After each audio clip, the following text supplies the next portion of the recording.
Mrs. Wong and Melody Takata.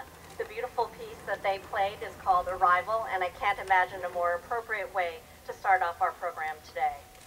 Good morning and welcome. My name is Katherine Toy, and I'm the Vice President of the Board at the Angel Island Immigration Station Foundation, and will be serving as your MC today. So thank you for joining us here as we celebrate the dedication of the Immigrant Heritage Wall.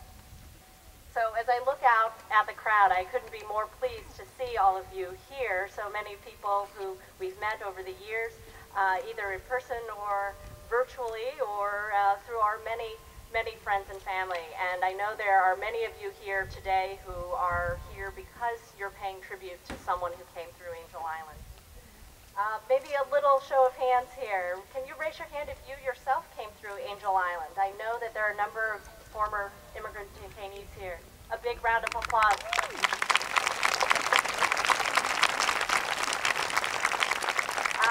Raise your hand if you yourself are an immigrant from any country, from any decade. Who's out there? All right. Wow. And now, raise your hand, whoop, holler, jump up and down if you are here today to celebrate the immigrant journeys of someone special to you.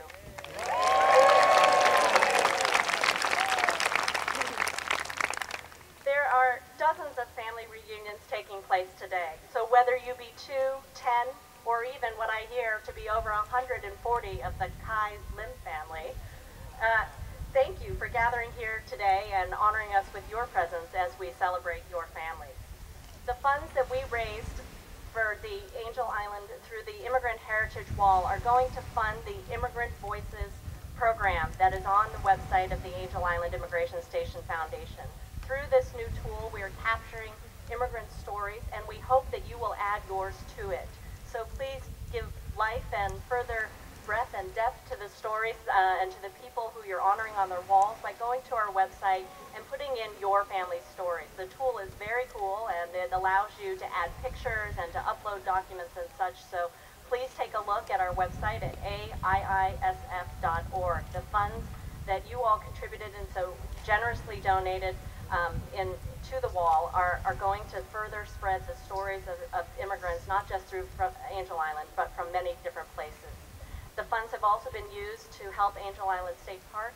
We know that parks are going through some tough times, and some of the funds raised through the wall are going to improve the visitor experience here at the immigration station. So we all know that that is a very worthwhile cause.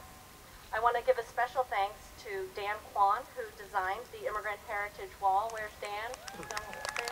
And to Elaine Joe, who worked with the families to design each of the plaques, and to Joseph Leong, who provided Chinese typesetting and translation.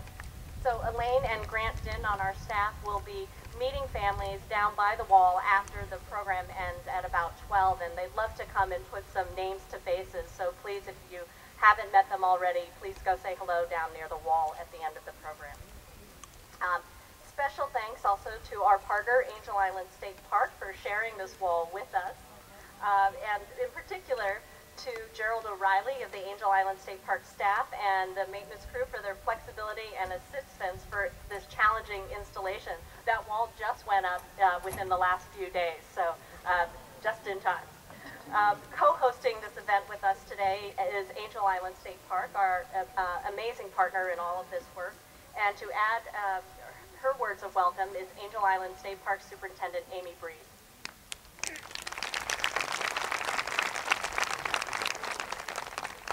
Thank you, and thank you all for coming out today. It proves to be a great day. I think the weather cooperated with us wonderfully, actually. Don't you think? It's good. We're not raining, and it's shady for those of us. Good. So welcome to Angel Island State Park, a place rich with history and rich with many, many stories to tell. And I'm so glad to have you all here to listen to the stories that you all are bringing to us. And as part of our Immigrant Heritage Wall dedication, it proves to be an amazing day with an amazing program. I also wanted to say thank you to all of the people who gathered around and were able to bring this site and get it ready for you today. It took a little bit of work, and the California Conservation Corps is here helping us. the Berkeley Conservation Corps, the amazing staff of Angel Island State Park who has gathered together, and also the amazing staff of the Angel Island Immigration Station Foundation who coordinated the wall effort and has helped preserve this site for all of us to see. We hope that you do add your voices to the Immigrant Voices campaign that we have. We think it will add richness to all of us, and it's all of our joint stories that we're here. And as the spokesperson for the California State Parks today, I really hope that we are doing you proud by telling our joint and shared history together. So thanks so much for coming out.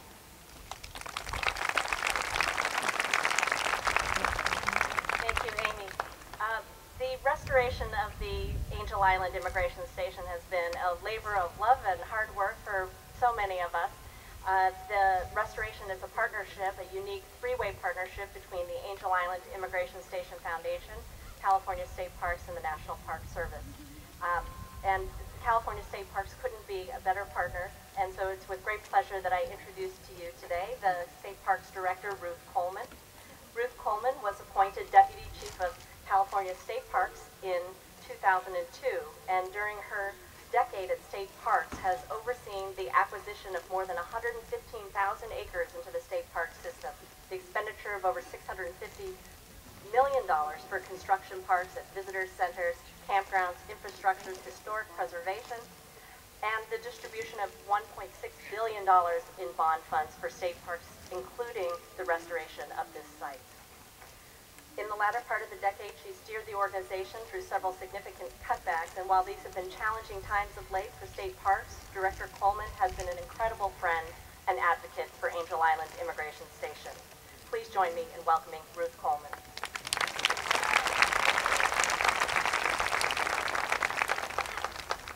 Thank you. It's such a great day to be here. It's so much nicer here than the Central Valley where I'm living right now. I'm here today because I want to help celebrate this new wall, but another activity I want to bring to you today is an award that we want to give to the Angel Island Immigration Foundation, because each year we give an award for a partner in our state park system, and so for 2010 we're giving what we call the DeWitt Award for Partnership to the foundation. John DeWitt was an individual who ran the Save the Redwoods League for about 30 years, and during his tenure he raised about $65 million and saved 30,000 acres of redwood forest. So in his honor, each year we give one award to one institution that demonstrates a partnership to our state park system. And so for 2010, we wanted to honor the work that the Angel Island Immigration Station Foundation did for that station right behind you. This was a 10-year labor, a $15 million project. The foundation played an enormous role in helping us in collecting stories. They initiated a program called excuse me for this, with all the wind here, they called the Angel Island Legacies Project, which is teaching oral historians and researchers to interview detainees and descendants of all nationalities to share their stories with the public. We use these stories, we use the information shared with the members of the foundation to develop the interpretive exhibits that are inside. We use the $15 million to stabilize the building, to make it ADA compliant, to take rid of all of the hazardous materials. This building is now open to everyone, to tell the story of immigration, not just the Chinese story that is here, but to remind us that the story of immigration is the story of our nation, and it continues. And what's going to make this place so significant over the years is that each generation needs to learn the lessons and learn the mistakes that the previous generations made. The Chinese were treated poorly because people were afraid they were taking their jobs. That same debate happens today. So we couldn't be more grateful to the foundation for helping us restore this building, helping us tell that story each generation so that we can learn from ourselves and learn from our past and hopefully not make those mistakes into the future. So with that, I'd like to ask Eddie Wong to come up and accept, on behalf of the foundation, the 2010 award, the DeWitt Award for Partnership.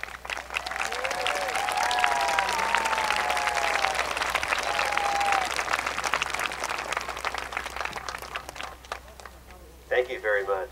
I just have a few brief words. First of all, we could not have a better partner than the California State Parks. And that's everyone from the staff here at Angel Island to the historians we work with, the architects, the project supervisors. As you probably know from reading the booklet, the hospital, which is right to your left there, is under construction right now, under restoration work. And that's the result of many, many, many years of planning. And hopefully by the early part of next year, we'll have a new roof on, the building will be watertight, and we'll be ready to proceed over the next couple of years to fully rehabilitate that building and make it safe. We're not done yet. We have much more work to do. We probably have another $5 million to raise. Does anybody have $5 million? Thought I'd ask. You know, we cannot do this work. I really accept this award on behalf of our board and all of the supporters. And we have with us here today some of the founding board members of this organization, which is over 30 years old. So Chris Chow and Connie Young-Yu, if you're here, please stand and wave, because they were the first people. Back there is Chris, along with Paul Chow, who is no longer with us. They initiated saving this building, starting the effort to educate the public. Felicia Lowe is here, past board president.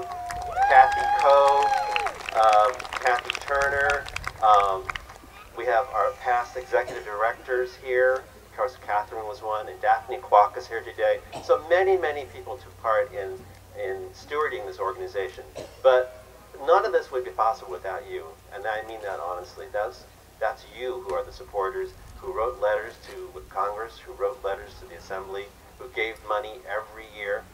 By the way, please give again. But really, it's you who enabled us to continue doing this work. I'd like to bring forward now our current board president, Buck G., who's a former executive with Cisco. He's a philanthropist. He's been a leader on our board, and Buck will say a few words.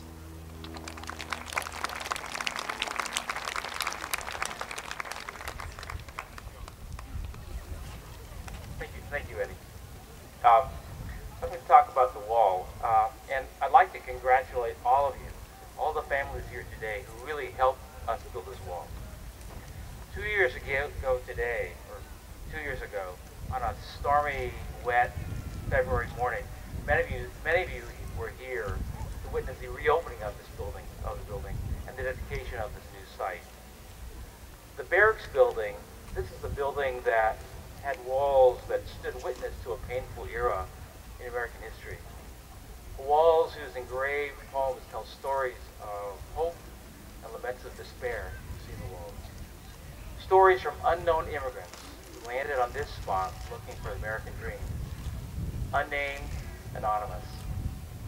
But we, this Angel Island community here today, you and me, we are not anonymous. So to the Fongs, the Lees, the Osakas, the Chans, the Lopezes, and hundreds of other families here today who proudly etched on a new wall and claimed a new identity, I commend you. We knew who these immigrants were. On this wall, we say the names of our grandfathers and grandmothers, our mothers and fathers, our uncles and aunts. Poems were carved on the walls in the barracks building by immigrants 100 years ago. They hoped that we would not forget. Being here and celebrating the wall today, the new wall, the immigrant wall, you and your families are telling them that you remember what happened here. My father was a Vapor son, and here I stand where my father stepped on American soil for the very first time, where he saw detention walls, barbed wires, armed guards, interrogators, and wanting to return to China. Today I look out and see a multitude. I see artists, poets, lawyers, doctors, and many others. You're all here to do one thing, to say thank you to all those who ventured across the Pacific to this land. Thank you for seeking a new life in a distant and sometimes unfriendly land. Thank you for opening the doors and tearing down the walls this country sometimes puts in front of immigrants. Thank you for helping make this country a special place. Not a perfect place, but a place where an immigrant can become governor of California, where for an immigrant son can become president of the United States. Thank you. So let me close by reaching out to the younger generation here, the kids. For you are the legacy, you are the real legacy of the lives of the people who landed here and stood on this document. People who left their nameless words on barracks walls, and whose names we leave today on another wall. Stories that we remember. So, on behalf of the board and staff of the Angel Island Immigration Station Foundation, thank you for joining the celebration today and for sharing our vision to make this place the national symbol of Pacific immigration. Thank you.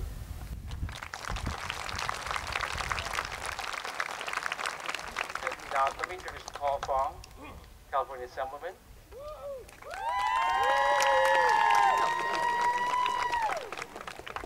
Thank you very much. I'm honored to be here. I was here a couple of years ago when we reopened Angel Island, and I'm here today to dedicate the wall, this great memorial wall.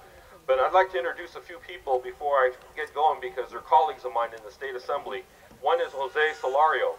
Jose, he's from Disneyland. If you're happy with Disneyland, you're happy with Jose.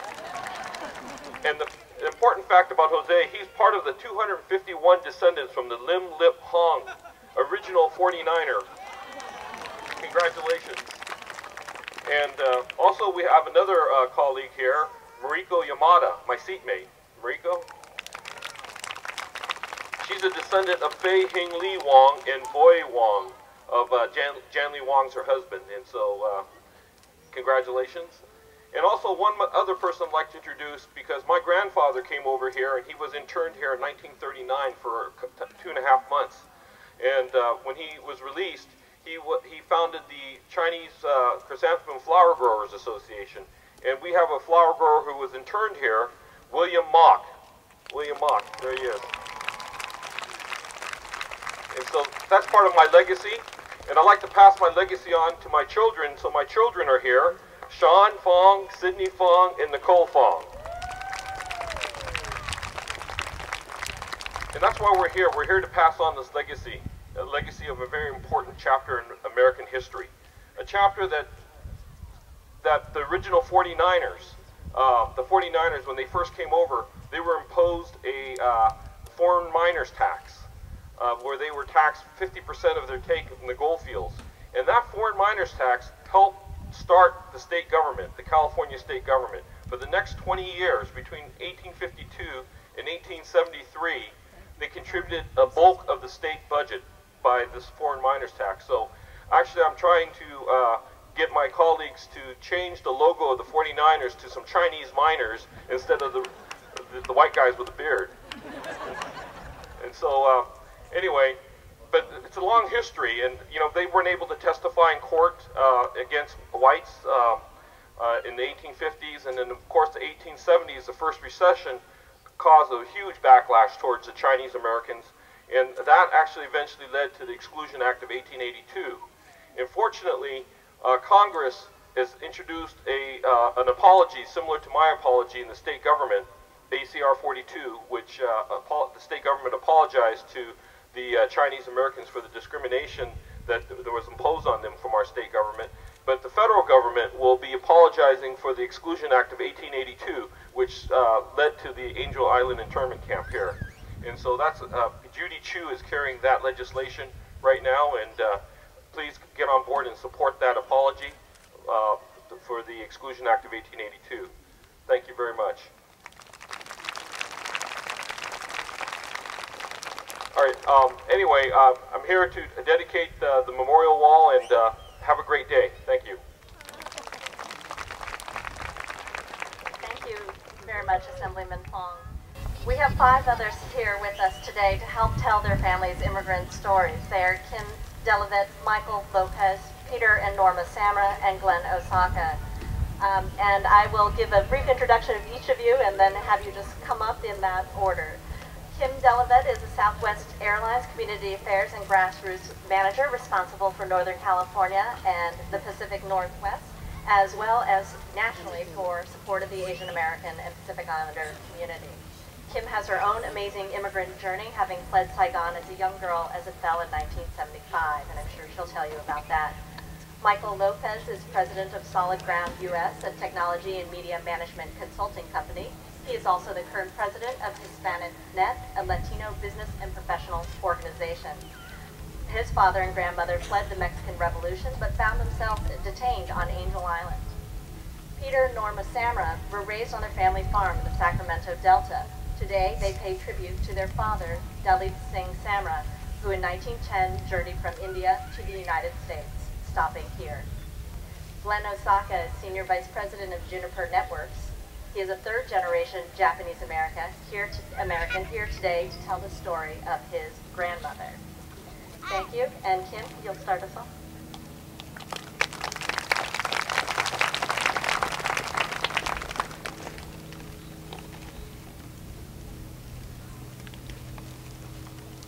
Good morning.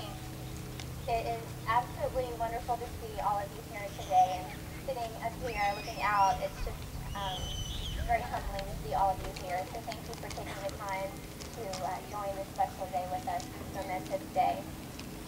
I come here wearing two hats today, and I am a Community Affairs Manager for Southwest Airlines. Deeply honored to be a sponsor of this event today, and also to be speaking on behalf of an immigrant voice. First, I'd like to share just a brief story about the Love airline, which was founded on the premise of freedom. Back in the 70s, people donned coats and ties to fly. Air travel was a high-class activity, and believe it or not, airlines did not discount. Herb Kelleher, one of our founders and now Chairman Emeritus, believed everyone should be able to fly, and not just 15% of the privileged population. When other major carriers didn't think there was room for another carrier, the employees of Southwest Airlines rallied behind the Southwest cause, all the way to the U.S. Supreme Court. Finally, 4 years after our incorporation on June 18, 1971, Southwest took flight to Spring, Texas City. Ever since then, we've given people the freedom to fly with our low fares, safe, fun, and friendly service. And today, 85% of American adults have flown on a commercial airline. As a result, that's often referred to as the Southwest effect. Today, Southwest flies to 72 cities and 37 states and is recognized as one of the world's most admired companies. I share a brief part of our history because the warrior mentality, the very fight to survive when others wanted us to fail, is what created our esprit de corps. Our unique company culture and our people have been our recipe for success for over the past 4 decades. And our employees are still committed and proud to be a part of the freedom business. Don't forget our bags fly free. In our commonalities, we strive to champion causes, in our communities. Let's try this. Thank you. In our communities, Southwest strives to champion causes that matter most in the lives of our customers. And we love hearing your stories, such as how you met the love of your life when you were sitting in the middle seat, or how we make it easy for you to grow your business in another city and be home in time to read a bedtime story, or how we enable you to fly to give a final hug goodbye to a loved one. Stories transcend time and not only illuminate our past, but also have the power to heal and to inspire. When we share our stories, we share our commonalities, the heartache and the challenges that we overcome, and the hopes for our future. I also wanted to take a few minutes to share my personal immigrant story. In 1975, when I was only 2.5 years old, I fled Saigon with my 10-year-old brother and 3 teenage cousins. I never saw my mother again. She was supposed to be on the same flight with us, but because she wanted to say goodbye to my uncle in a small town hours from Saigon, she got caught up in the mass exodus of refugees and missed the plane with her only children on board. Thank goodness I don't have memories of the refugee camps or the war, like my older brother and cousins do. And thankfully, I was too young to remember seeing people shot outside of our house in Saigon. I don't recall the sounds of heavy artillery and the shrill of my mother's fearful voice as she tried to safeguard her family. Unfortunately, my brother has those memories, and it is because of his fragmented stories that I'm able to piece together my formative years. Fortunately, he and I were adopted by an American family, and I grew up in a predominantly Caucasian community and was oftentimes the only Asian in my elementary school, church, neighborhood, and community. When I was young, I was teased for my slanted eyes and for looking different from my blonde hair, blue-eyed peers. I was ashamed of my identity and heritage. After graduating from college, I flew back to my motherland, and after almost 20 years, miraculously found my uncle and extended family that I never knew I had. That first trip forever changed the course of my life and began the process of finding myself. Learning about my roots and finally being comfortable in my own skin. For the first time, I was not ashamed of being Asian American, and I began to take pride in my identity and my rich heritage. We each have a story today, and I encourage everyone here today to participate in preserving your family's story, our collective story, our collective history. So my son, James Fong, who is here somewhere today, your children and your grandchildren, our grandchildren, will know the sacrifices that were made to ensure their precious freedoms. I truly believe that to know who you are, you have to know where you came from. Your immigrant voice story, like mine, can be archived on the Foundation's website for posterity. Our stories help instill confidence in our youth and pride in their heritage, history, and being. It's also our responsibility to preserve and share our stories so we can learn from our mistakes, teach what is right and what is wrong, better understand each other, and work towards a more tolerant country. I'm blessed to work for a company that allows me to be myself and cares about the needs and passions of our many diverse communities.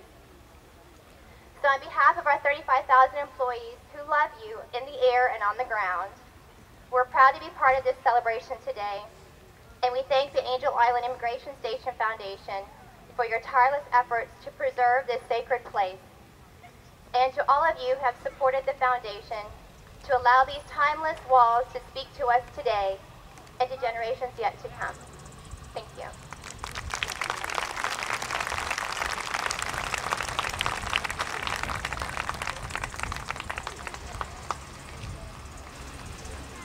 Can everyone hear me? My name is Michael Lopez, and I come here today as a result of war and revolution. It starts with my grandfather, Francisco Lopez, who was a government official and was the paymaster for Carranza's army during the Mexican Revolution. He arranged to meet my grandmother and father at a safe house in the area around Guadalajara. It was quite dangerous, and families had to be protected. In this meeting, my grandmother and father witnessed the assassination of my grandfather. Excuse me. I'll try to keep it together. In that process, my grandmother soon realized very quickly that she had to get out of Mexico because their lives were not safe. She got my father as much money as she could get and was not able to get my uncle, and he had to be left behind. And they went to a port in Colima. Took the first boat that they could out of Mexico that was not going back to Mexico. That was coming here to San Francisco. As they arrived, my grandmother, pregnant with twins, I should say, and my father, who had whooping cough and some other disease, were brought into Angel Island, and I presume my father was quarantined at the hospital, and my grandmother was put in the administration building, which I understand is where the women were kept. And in the process, they were more or less denied access. And they were not deported right away because they were waiting for my father to recover. My grandmother always said, "Lord, please put the right people in my path. That's all I ask. Somehow she got a telegram out after asking a guard who is the best lawyer. The guard's response was Woodrow Wilson. And somehow she got a telegram off to the White House. And this is during the time when our president was recovering from a stroke, and his wife was actually running the country. We have had a woman president before. Somehow she saw the telegram and responded. My grandmother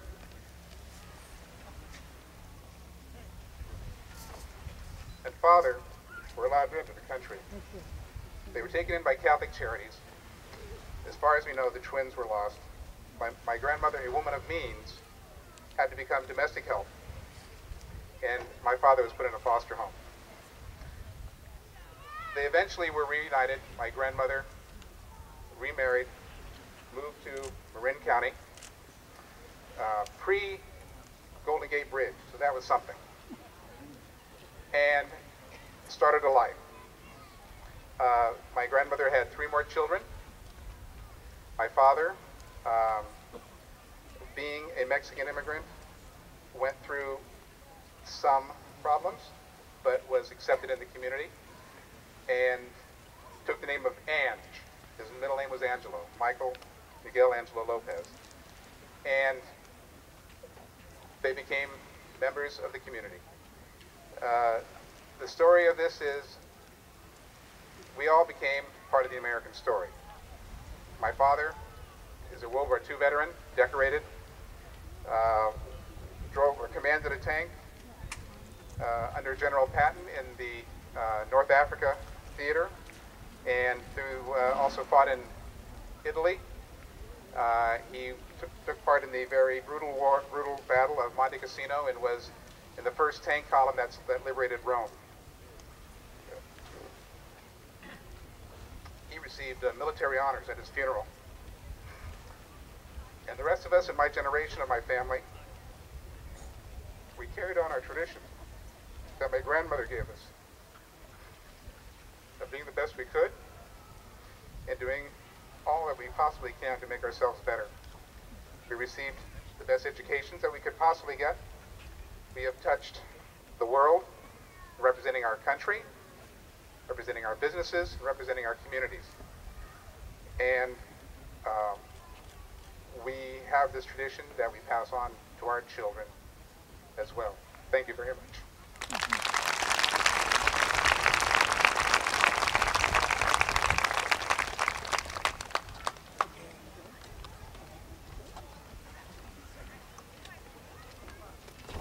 Good morning. I feel honored to be here today sharing with all of you the legacy of a man, Dilip Singh Samra, my father. This event and the plaque commemorate his journey and his struggles in life in America to ensure a better life for his children and future generations. It also commemorates the great man he was, especially the role he played in my life as a father. As a young child, I never realized the entirety of the impact that his journey had on us and the values that I would learn from my father, who was greatly shaped and strengthened by hardship. My father left behind a great legacy that was only enriched by his strong values of hard work, education, trust, conservation, commitment, and patriotism. In 1910, at the age of 14, my dad told my grandfather that he was going to America. My grandfather told my dad he would regret it, but my dad had a dream. He had a vision for a better life. My dad was adventurous, a risk taker, and he possessed the maturity of an individual well beyond his years. All of these qualities enabled him to leave his small village in Punjab, India. One of the greatest gifts my dad had taught me was his love for this country. One of his proudest moments was when he received his U.S. citizenship in 1961. Through all the hardships, the struggles, the back-breaking work, and the prejudice, he was still proud to be an American. America had allowed him to achieve his dream for a better life that was why he loved it. Last November 2010 marked my dad's 100th anniversary of being in this country. My family wanted to celebrate our 100th anniversary in this country and pay tribute to him. On behalf of my brothers, Paul, Harry, my sister Norma, myself, and our families, I would like to thank the members of the Angel Island Immigration Station Foundation whose tireless efforts have made this event possible and have allowed us this opportunity to honor our dad and others like him with a plaque as a symbol of his journey to America and the man that he was. Thank you for the celebration.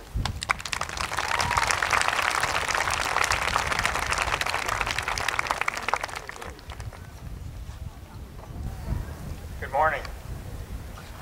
So I'm a third-generation Japanese American. Many of you probably share my stories and heritage, and I'm here to honor my grandparents. Their names are Sujiro Osaka, Masa Takayama Osaka, Mitsusaburo Ohashi, and Mihi Endo Ohashi.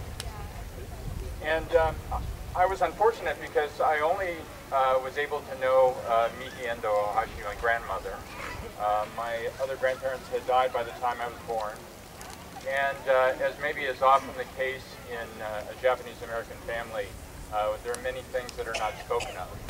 And so I only know little bits and pieces of my grandmother's story, but the family story is that she came through Angel Island.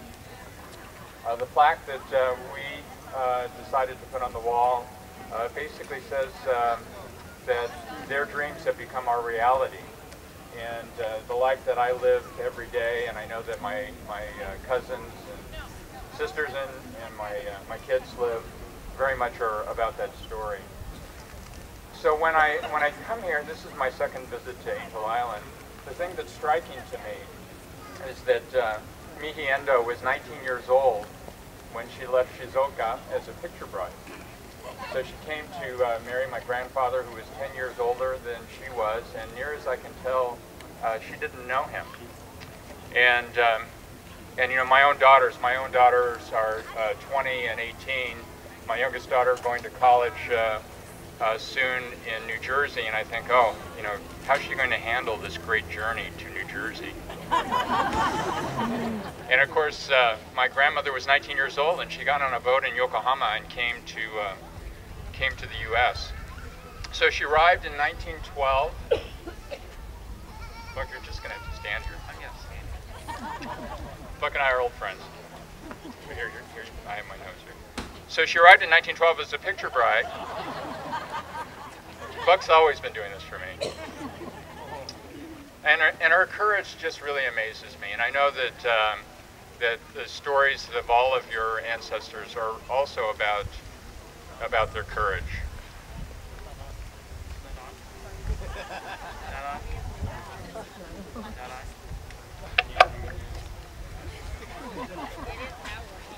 I'm sorry. Yeah, okay. Oh, okay. How are we doing here? Perfect. Gotta speak up. So I think the only thing that I can comment as well about her life in the U.S. was that she always had a saying, and those of you who are also of Japanese heritage know this. My mother's saying was the same, was "shigata ga nai," which basically means it can't be helped. So you know, for my grandmother and for my mother and my father as well. Well, my grandmother first, she expected till the day that she died, when she was 96 years old, that she was going back to Japan. And I always felt saddened about that, because you know, I think that she wasn't quite sure why she had come. And for my parents, their story was also about endurance and perseverance, because also as many of you have the same story, they were interned during World War II. But what my grandmother taught me and what my parents taught me was the value of courage and perseverance, and I only hope that I've been able to pass that on to my daughters as well. And it also helps me, though, in reflecting on some of the experience. So I am in high technology and executive in Silicon Valley, and as a result, I have the privilege of working with many, many immigrants from India, China, Taiwan, Russia, the UK, Australia, India. And I have the pleasure of sometimes being a guide and a mentor to them through their careers. And what I can see in them is the same desire, the courage and perseverance that I know my grandparents and my parents brought to their stories and brought to me. So I have this privilege in front of all of you to do something that I never had the chance to do while she was alive, and that was to say thank you, Bachan. Thank you for coming, and thank you for setting us up here in a wonderful place where we've been able to build our lives and to fulfill your dreams.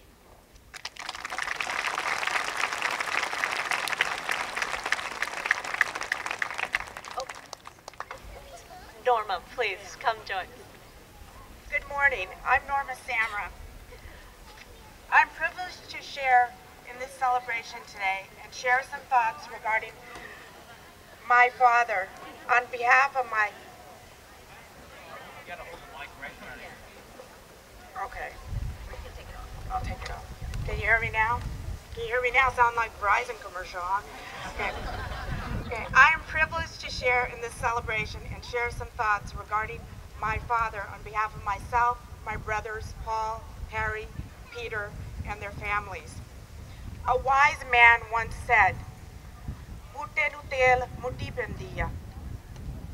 this Punjabi phrase means the dew falls off the leaves of the larger plant onto the plants closest to it.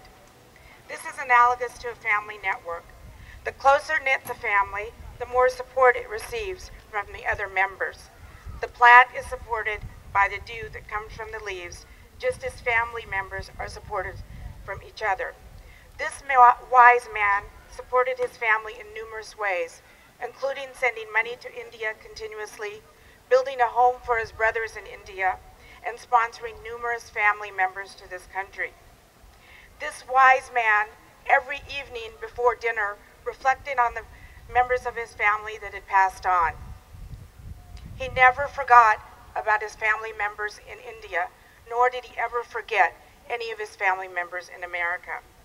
This wise man was an individual who we proudly call our father, Delevette Samra. Family and commitment is what this celebration means to us as we reflect our father's journey through life. We can only hope that we are able to instill these values in future generations and that we are able to teach them that everything begins and ends with family. Thank you. Thank you, Kim, Michael, Peter, Norma, and Glenn for sharing your family's stories. These are just a few of our many collective stories out here that I know are in the audience, and they are why we have worked so hard to preserve this place, for it really is about our families and our stories. We hope that you will go out there and contribute your story to the Immigrant Voices collection on our website. And now it is my pleasure to introduce to you Congresswoman Lynn Woolsey. Lynn Woolsey is in her 10th term as representative of California's 6th Congressional District, which includes all of Marin and most of Sonoma County. She's president of Americans for Democratic Action, and Congresswoman Woolsey is a very strong leader on progressive issues, particularly those dealing with education, children, and families. The Congresswoman is actually retiring from Congress at the end of this term, and while we are sad to see her go, we are forever grateful for her leadership. Because Congresswoman Woolsey was the author of the Angel Island Immigration Station Restoration and Preservation Act, passed by Congress and signed into law by President Bush in 2005. The law authorized up to $15 million for the restoration of Angel Island Immigration Station.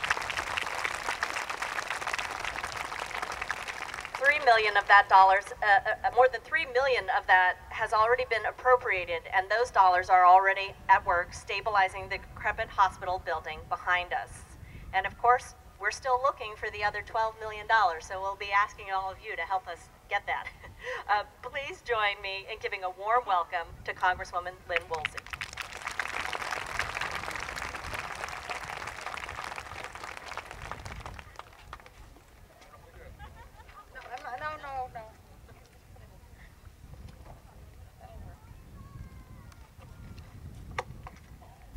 good morning good afternoon to all of you. What an honor it is to take part in this magnificent celebration today. It's also quite fun to be home. I left Washington, D.C. yesterday. It was 105 degrees, and they estimated it was really 117 or something with everything they add into it. And I go back tomorrow and it will be 110 degrees. So imagine, this is perfect weather. So thank you. I'm always moved when I come back here to Angel Island Immigration Station to be reminded so vividly of the courage and sacrifice of the thousands of men and women and children that pass through here in search of opportunity for a better life. When people ask me what they can do to understand more about our state, to learn more about the cultural history and fundamental character of the West Coast, and in fact the entire nation, I tell them to come to Angel Island Immigration Station. That is the reason it is important that we preserve this historic site, especially at a time when our state parks are increasingly threatened by budget cuts. And in that regard, I want to thank the Angel Island Immigration Station Foundation. Did they deserve that award or not? Let's hear it again. Their outstanding work has been something that we have really been jealous of all over the rest of the country because it's here, it's right, and it needs to be duplicated. We must continue to inspire future generations by highlighting the immigrant experience, educating our children about the enormous contributions immigrants have made to American life. We must never forget both the shameful way that our country treated the new arrivals at Angel Island and the perseverance that the individuals showed in overcoming it.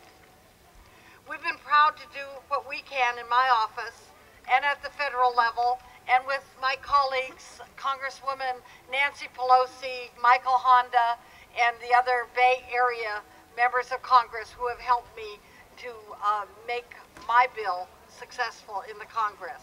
We have passed legislation that has made millions of dollars in funding available for Angel Island's restoration. And I'm grateful for the support of the private donors who have made the construction of this amazing wall possible. The story of Angel Island is the story of America's contradictions. The soaring idealism of our founding principles colliding with the sometimes cruel reality of our conduct. Imagine leaving the only home you've ever known and coming to a place where you don't know the language or the culture or the way of life. All you know is that America is a different, special kind of place where things will be hopefully better. And after an arduous journey of several weeks, you reach this place you've heard so much about, only to face interrogation, humiliation, and in many cases, deportation. Angel Island Immigration Station is a monument to the struggle and the dignity of these brave people. But I also see this place as a symbol of hope. Hope that America is self-correcting, that we can live up to our ideals, that we can deliver on the promise of equality, freedom, and opportunity for everyone. We haven't completed the journey yet. We know that. We're still grappling with the divisive emotional issues of racism, and immigration remains an open wound in our society and our politics. But I do know that we're closer than ever to realizing our nation's promise, to living up to the creed pluribus unum, out of many, one. America in 2011 embraces inclusion and diversity more than any other moment in our history. Whatever the current differences over our immigration laws, we can be certain that anything as cruel as the Chinese Exclusion Act will never be repeated. As we continue to maintain and rebuild the physical infrastructure of Angel Island Immigration Station, let's also make that restoration a metaphor for the restoration of the very noblest American values: decency and compassion, tolerance pluralism, hope and opportunity, a belief in our common humanity and our ability to live together in harmony despite our differences. Let's all work together to continue this path of progress toward moral justice. Let's look to the past to shape a more decent future. Inspired by the stories etched in these walls, let's create a country worthy of the people who came to Angel Island looking for the American dream. Thank you very much for having me.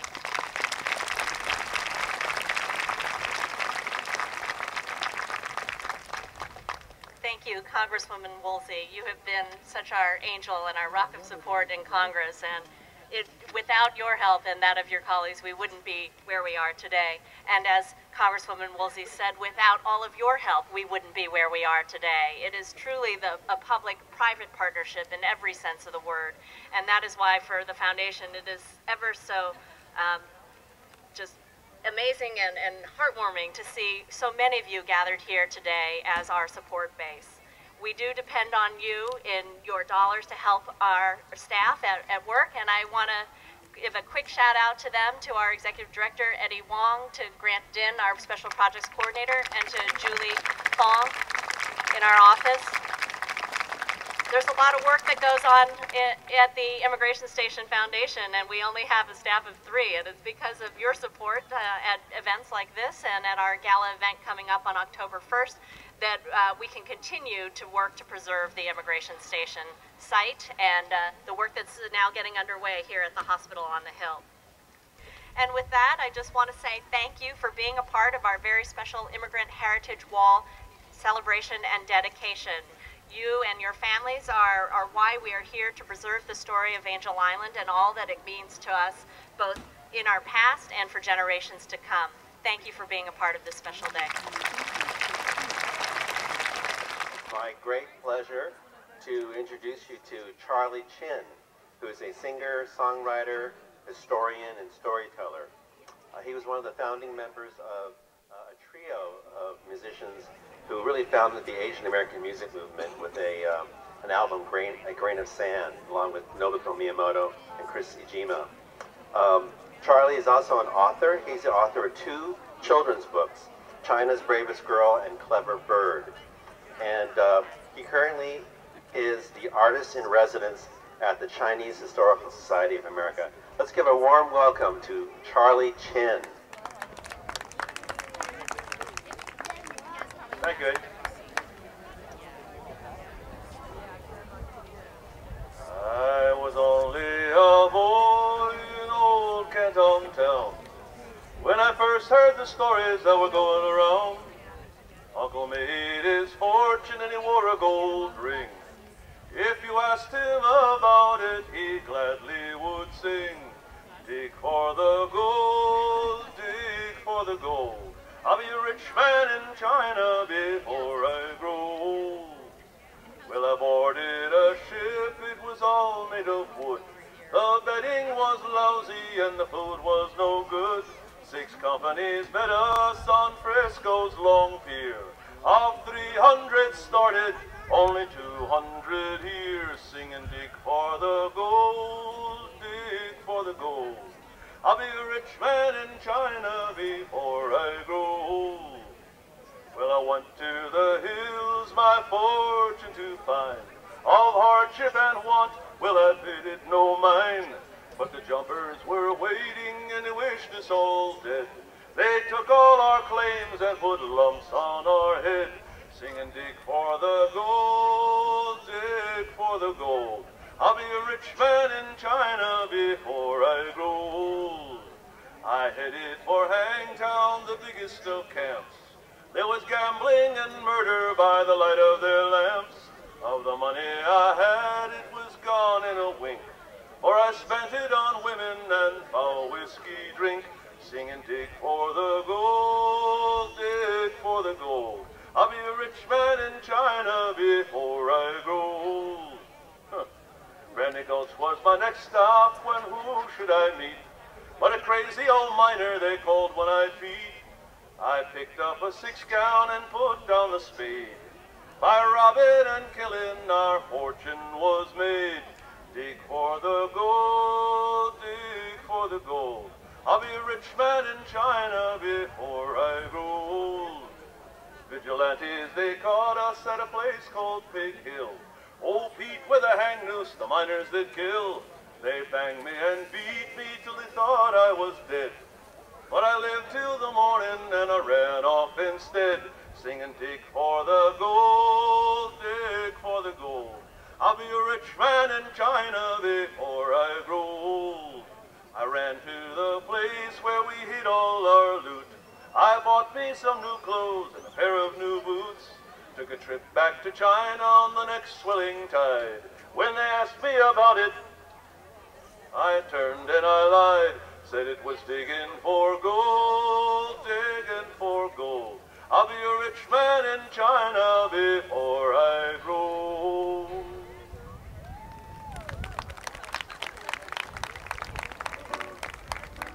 She's going to read an excerpt from the book, Canton Footsteps by Philip Choi. And this is the story about her father, Fong who was a pear farmer in the Sacramento Delta. Lana, Fong, Chong, thank you. Good afternoon. Being a substitute teacher, I know how it is in the afternoon when everyone's kind of gone to sleep or are like looking around for the quickest way to exit the island.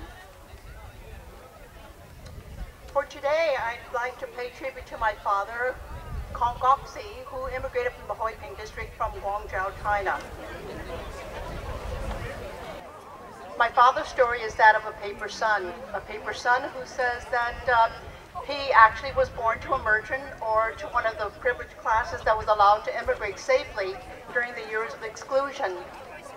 The exclusionary years from 1882 to 1943 put a big stop in the immigration of Chinese.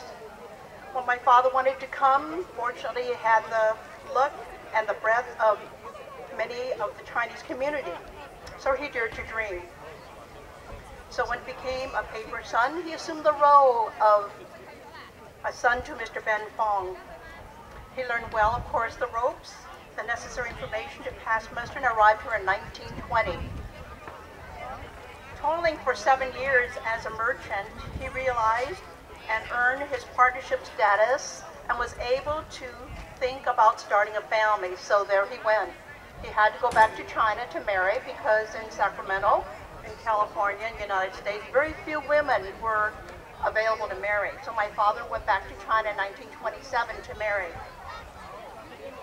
He stayed just a year, having a child, but he knew he had to go home to keep safe his status as a merchant.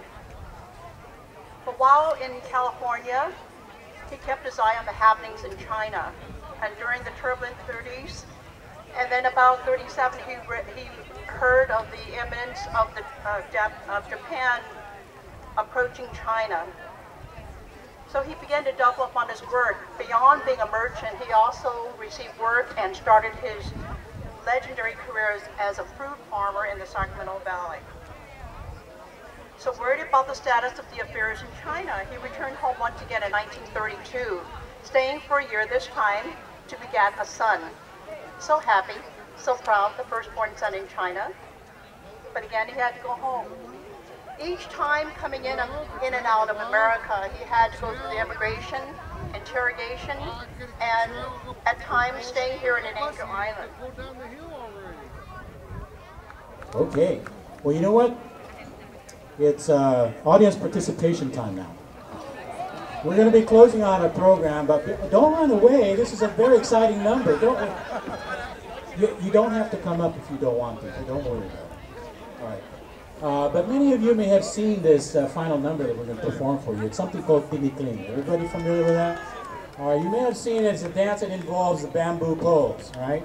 And there are many, many versions of it. We're very proud of all our versions because we have probably 1,000 versions of it. In fact, every time we perform it, we do it a little bit differently with a different cast. So who knows what we have in store today. But before we share this dance with you, we'd like to get you a chance to be introduced to it and to learn something about it. And hopefully some of you brave souls out there will follow the footsteps of our brave and courageous ancestors and give it a shot. First of all, we start with the bamboo poles. The bamboo poles are not just a prop, they're actually a musical instrument in this number because they provide the rhythm for it. So the rhythm of the song or the dance is a 3/4 rhythm, which is a waltz, and it goes 1, 2, 3, 1, 2, 3, just like this. 1, 2, 3, 1, 2, 3, 1, 2, 3, 1, 2, 3, okay? And then we have dancers who dance in between the poles. Now, let me just give you a quick rundown on the origin of this dance. It is said that in the province of Leyte, which is also another Visayan province, the farmers got tired of a bird known as the tikling. The tikling began to be pests in the rice fields, so they built bamboo traps in order to capture the tikling bird. But of course, the bird is very agile and very quick and very graceful as well. And so the dance movements here are a simulation of the movements of the tikling bird. And we'd like Edith now to demonstrate the basic steps in tinikling. When we teach this number, we always start with a chant in, out, meaning when we say in, that's when you step in between the poles. And when we say out, that's when you step outside the poles. So we're going to demonstrate it without the bamboo poles moving for a moment because we want to focus on the dance, on the foot movement. So here we go. Everybody join me. Ready? And in, out, in, out, in, out, in, out. Simple enough? Let's do it one more time. Ready? And in, out, in, out, in, out, in, out. Okay. Now, rhythmically, the bamboo poles will be moving, and we'll be trying to catch, or be pretending to catch, the dancer's feet. And here it goes. Ready? And in, out, in, out, in, out, in, out. Would you like to see that again? Yes, because you're going to do it next. Here we go. Ready? And in, out, in, out, in, out, in, out. Yeah, it looks easy enough, right? Okay, can we have some volunteers come up, please, and try it out? Because as we showed you, it's very simple. You don't have to worry. We carry liability insurance. All right. Oh, sir, may I ask you what your name is? My name is Zeke. Zeke. How about a nice hand for Zeke? And you, sir? Namikaze. How about a nice hand for Namikaze? Oh, is it Kamikaze? Oh, sorry. All right. One more volunteer? Oh, yeah. Joni. Joni, how about a nice hand for Joni? Joni. In fact, do we want to bring out another pair of poles, perhaps? Because we can take, actually, we can take 2 more volunteers. Is there a young lady over there? Okay. And a gentleman over there? Come on over. All right. And what is the young lady's name in black? Tammy? Tammy, have a nice hand for Tammy. And the young lady in red? Sel. How about a nice hand for Sel? Okay, so our demonstrators today are Edith and Liz. We'd like to show you once again, the basic steps, and then afterwards they will guide you, and you can imitate them, okay? We're not going to be using the poles for now. You're just going to skip between them, all right? Okay, everybody please join us in teaching our new students by saying in, out. All right, ready? And in, out, in, out, in, out, in, out. One more time. Ready? And in, out, in, out, in, out, in, out. Something tells me you guys have done this before. All right, either that you're very brave or you had some beer. Okay, let's try moving the bamboo poles. How about that? All right? And don't worry because, not just anybody can handle the bamboo poles. We train them very, very well. And their main mission is not to hurt anybody. All right, here we go. Ready? And in, out, in, out, in, out, in, out, in, out.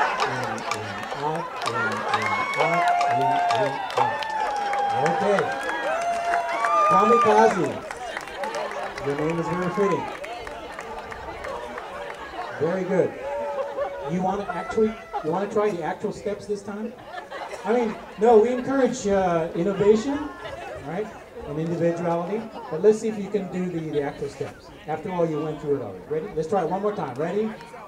And in, out, in, out, in, out, in, out, in, out, in, out. Very good. All right. Now, since Kamikaze has graduated to second grade level, let's try going just a tad faster. All right? Here we go. Ready? And in, out, in, out, in, out, in, out, in, out, in, out, in, out. Wow. All right. Well, you know, you guys did so well. Let's do it just a tad faster, okay? Here we go. Everybody, ready? And in, out, in, out, in, out, in, out, in, out, in, out, in, out. All right, wonderful. Oh, a nice hand for our volunteers, ladies and gentlemen. Thank you so much. You're great sports. We appreciate it. All right. Okay, well, would you like to see us dance at this time? As I mentioned, we have our own version. And actually, our music goes faster as the dance progresses, and we put in a few tricks here and there. We hope you'll enjoy it. So here's our last number for this afternoon, ladies and gentlemen. The Sinag-tala Theater Ensemble with Dinikli.